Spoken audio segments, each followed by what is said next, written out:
Baik, Assalamualaikum warahmatullahi wabarakatuh. Waalaikumsalam warahmatullahi wabarakatuh. Apa kabar anak-anak? Sehat semua? Sehat, Pak. Baik, Alhamdulillah.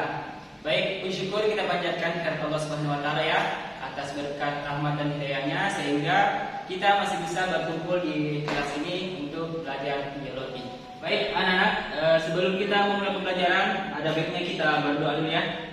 Ya, silakan Hasrul dipimpin doanya. Marilah kita membaca doa belajar dalam hati. Doa dimulai.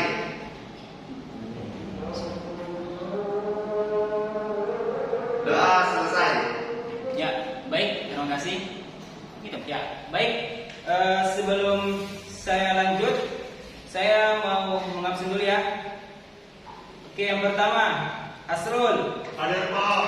Oke, Nilam. Hadir, Pak. Kemudian Nur Laila. Hadir, Pak. Oke, Rizka Amalia Makmur. Hadir, Pak.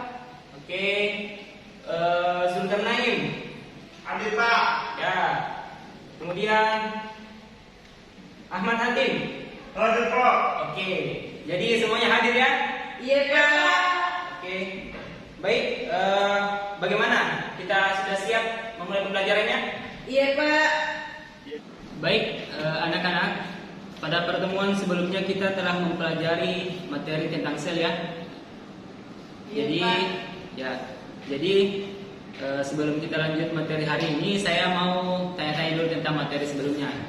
Ya, coba satu orang coba jelaskan apa yang dimaksud dengan sel.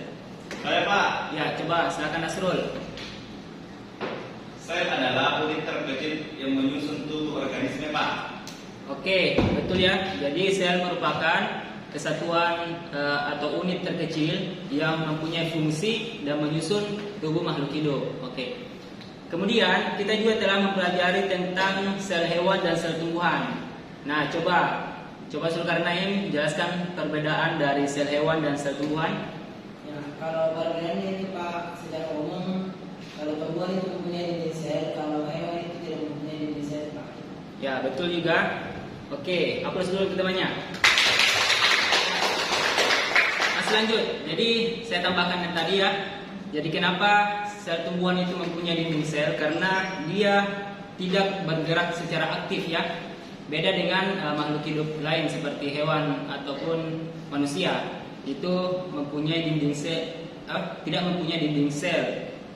Jadi oke, kita lanjut. Jadi pertemuan sebelumnya juga itu dalam sel itu juga ada namanya organel sel ya, betul tidak? Iya. Oke, coba Nilam sebutkan satu organel sel. Inti sel atau nukleus, Pak. Betul. Coba Ikhwana jelaskan apa yang dimaksud dengan inti sel atau nukleus itu? Inti sel itu berfungsi untuk mengatur aktivitas dalam sel. Betul juga. Oke. Satu lagi. Coba Nur Laila. Silakan. Iya, Pak. Oke, bagus. Fungsinya mitokondria apa? Fungsi mitokondria sebagai tempat respirasi sel dan untuk menghasilkan energi, Pak. Ya, oke. Beri aplaus dulu teman-temannya semua. Oke, saya rasa semua sudah mengerti ya tentang materi pekan lalu. Iya, Ya. Pak. Oke, baik. Sebelum kita lanjut ke materi, saya ada satu permainan dulu ya. Jadi begini, permainannya cukup simpel. Kita hanya main dua kata, ya. Semut dan gajah. Oke. Apa tadi permainannya? Semut dan gajah. Oke. Ya. Jadi saya jelasin dulu aturan mainnya. Ini. Ketika saya bilang semut, biasanya orang bilang ekspresinya bagaimana? Jadi biasanya Kecil. Nah, kalau bilang gajah, biasa besar. Jadi sekarang kita akan ubah gerakannya dengan apa yang saya sebut. Oke, ketika saya bilang kecil, kalian bilang besar. Bukan. Ketika saya bilang kecil, kalian gerakannya gitu ya. Ketika bilang gajah, bagaimana? Kecil. Oke. Kita contohkan dulu ya. Coba. Masih belum. Oke. Kita coba lagi. Gajah. Kecil. Oke, bagus. Jalan satu lagi. Semut gajah.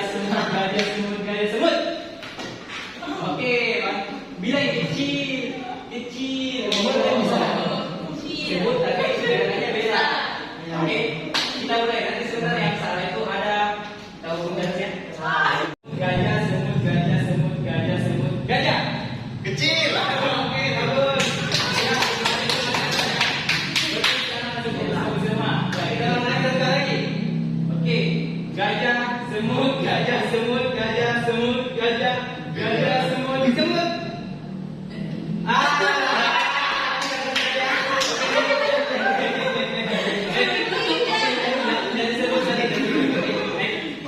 Kita cari lagi satu yang jadi mangsanya nanti. Oke, mangsa dari semut dan gajah. Apa yang di atas? Nanti kita hukum sebentar ya. Oke, semut, gajah, semut, gajah, semut, gajah, semut, gajah, semut, gajah. Kecil.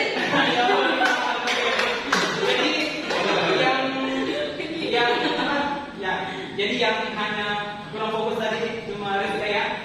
Oke, jadi saya ada hukuman untuk teman kalian ya.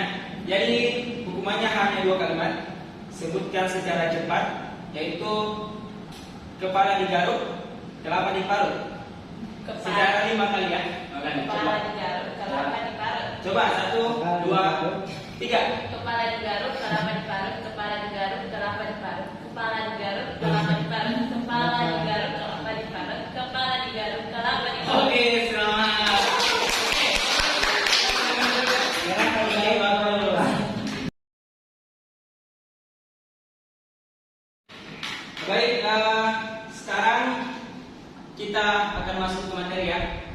Jadi saya ada tanaman, saya bawa. Cukuplah ini. Oke. Dan apa-apa. Jadi kira-kira ada yang tahu hubungan materi kita dengan tanaman ini hari ini? Saya Pak. Ya, coba Asrul. Sesuai dengan tumbuhan yang Bapak bawa, mungkin hari ini Bapak akan membahas tentang akar. Akar. Oke, yang lain masih ada yang mau? Coba. Ada yang mau? Apa yang akan kita bahas hari ini? Coba Ibana. Batang. Oke. Sudah? Ya. Baik. Betul ya. Kita akan membahas tentang tanaman lagi. Kemarin kita bahas tentang selnya. Nah, sekarang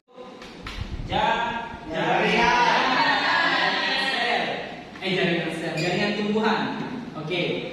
Baik, jadi tujuan pembelajaran kita hari ini itu untuk kalian bisa menjelaskan jenis jaringan tumbuhan, kemudian struktur dan fungsi jaringan tumbuhan ya. Itu tujuan pembelajaran kita hari ini. Oke, baik anak-anak. Jadi sekarang kita membahas tentang jaringan tumbuhan ya.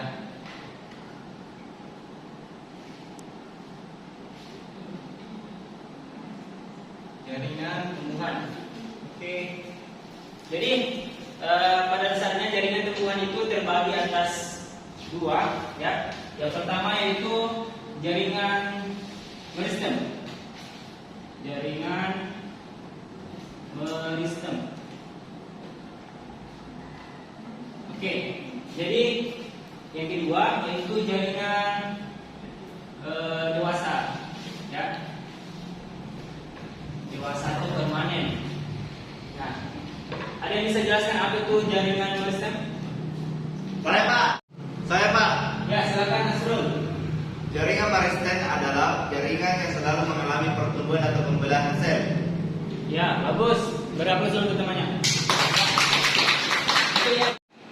Jadi jaringan meristem itu berdasarkan letaknya itu terbagi atas 3 ya. Yang pertama yaitu meristem apikal.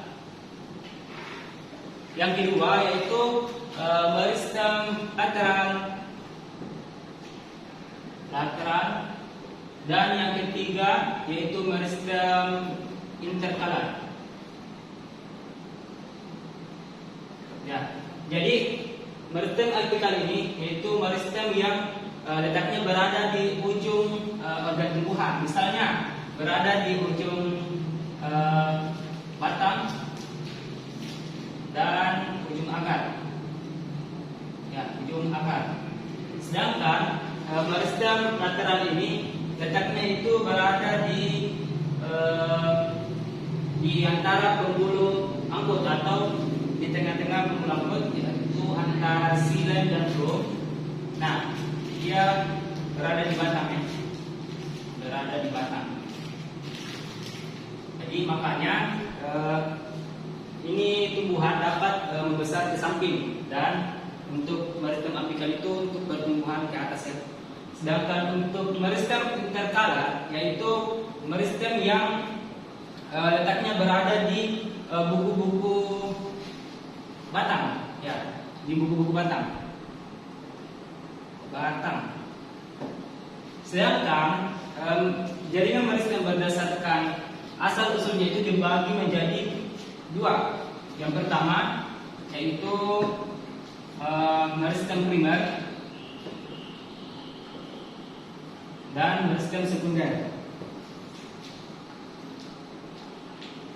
Nah, meristem primer ini adalah meristem yang masih aktif membelah. Dalam artian dia berada di ujung seperti ini misalnya, di ujung organ tumbuhan. Sedangkan untuk meristem sekunder itu berada di sela antara xilem dan phloem. Yang kedua yaitu jaringan dewasa. Ada yang tahu apa itu jaringan dewasa? Tidak. Baik, jadi jaringan dewasa itu jaringan yang tidak membelah lagi, tidak melakukan pembelahan sel lagi. Oke, jadi jaringan dewasa itu terbagi menjadi 4. Ya. Yang pertama yaitu jaringan epidermis.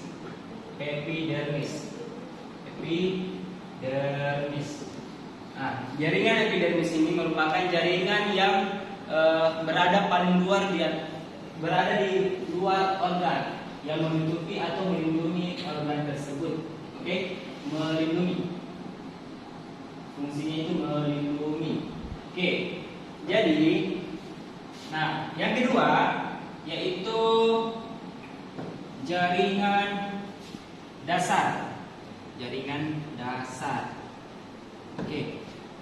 Jadi jaringan dasar ini itu berada di seluruh bagian tanaman, baik di akar, ada akar, batang, dan daun. Oke, itu. Kemudian yang ketiga itu jaringan pengangkut ya, jaringan pengangkut yang berfungsi untuk mengangkut zat-zat yang dibutuhkan oleh tumbuhan. Jadi jaringan pengangkut ini terbagi menjadi 2, yaitu xilem dan phloem. Nah, xilem ini berfungsi untuk mengangkut zat-zat dan unsur hara yang dibutuhkan tumbuhan dari akar untuk dibawa ke seluruh organ-organ tumbuhan. Sedangkan untuk phloem ini berfungsi untuk mengangkut hasil fotosintesis yang dilakukan di daun ya. Oke. Yang keempat yaitu jaringan penyokong. Berfungsi untuk menyokong pertumbuhan atau menyokong geraknya tumbuhan ya. Jadi jaringan ini terbagi menjadi 2, yaitu jaringan kolenkin dan jaringan sklerenkin. Oke, sampai di sini ada yang mau tanya? Saya Pak, Ya, silakan. tadi Bapak mengatakan bahwa jaringan penyokong itu terbagi menjadi 2, yaitu jaringan kolenkin dan sklerenkin. Bisa dijelaskan Pak apa bedanya antara kedua jaringan ini? Ya, bagus pertanyaannya Surya. Jadi jaringan kolenkin ini yang membedakan dengan sklerenkin itu, kalau jaringan kolenkin itu dia menyokong atau menguatkan tumbuhan yang untuk jaringan-jaringan sel-sel yang masih muda. Sedangkan untuk sklerenkin ini dia merupakan jaringan yang telah mati dan untuk menyokong tumbuhan yang telah tua. Misalnya contoh jaringan sklerenkin itu pada batok kelapa ya. Dia itu batok kelapa keras kayak ini. Oke. Ya, mungkin sekian materi dari Bapak ya. Saya sekarang akan membagi kalian menjadi 3 kelompok. Nah, sebelumnya saya sudah bagi nama-nama kelompoknya. Baik, jadi untuk kelompok 1 yaitu Asrul dengan Zulkarnain, kelompok 2 Rizka Manamakmur dengan Ikhwana, dan ketiga yaitu Nilam Cahya Sayuti dan Nur Laila.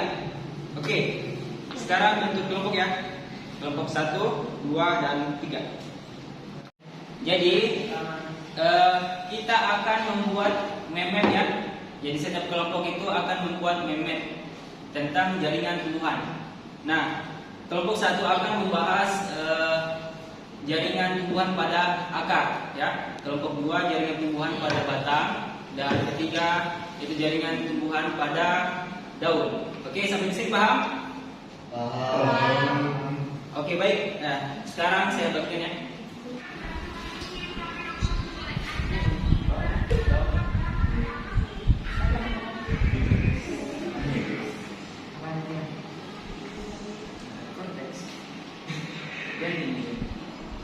Waktunya untuk mengerjakan telah habis ya. Jadi sekarang waktunya untuk presentasi. Jadi saya persilakan dulu untuk kelompok 1. Silakan naik mempresentasikan mimiknya.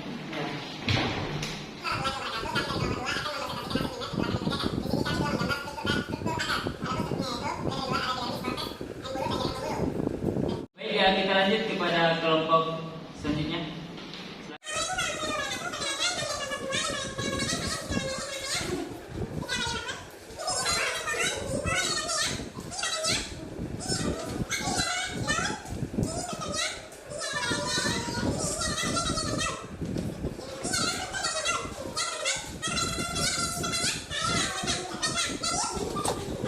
Kita lanjut kepada kelompok terakhir ya, kelompok 3, silakan.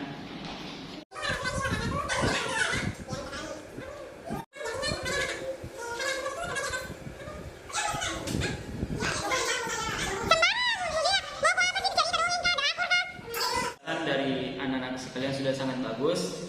Nah, Bapak di sini hanya akan menambahkan jaringan. Pengertian dari jaringan itu merupakan kumpulan dari sel-sel yang sama dan mempunyai fungsi masing-masing ya. Oke. Kemudian macam-macam jaringan itu, jaringan pada tumbuhan pada dasarnya ada dua, yaitu jaringan meristem dan jaringan permanen atau jaringan dewasa ya. Oke, jadi jaringan meristem ini merupakan jaringan yang masih aktif membelah ya.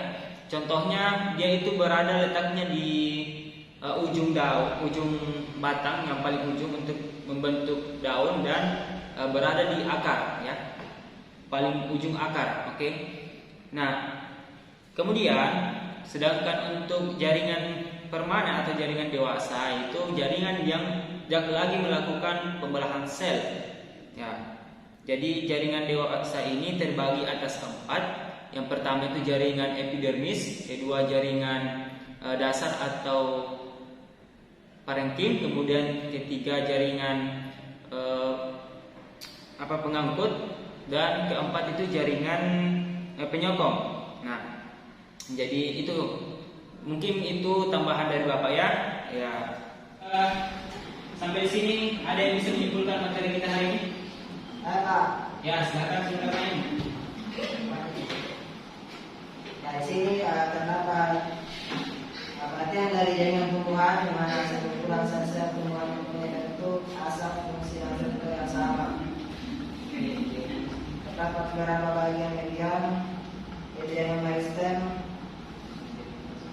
dan jaringan dewasa. Itu tadi kesimpulan dari teman kalian ya. Jadi sekarang Bapak akan memberikan sebuah tes ya, soal kalian akan jawab. Oke? Bisa nggak berurutan?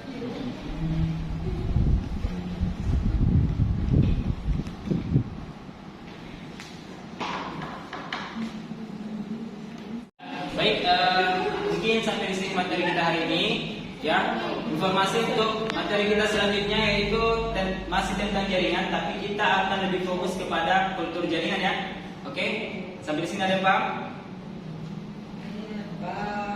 Oke, bagus. Oke, terima kasih atas kesempatan dan perhatian dari anak-anak sekalian, saya ucapkan Assalamualaikum warahmatullahi wabarakatuh.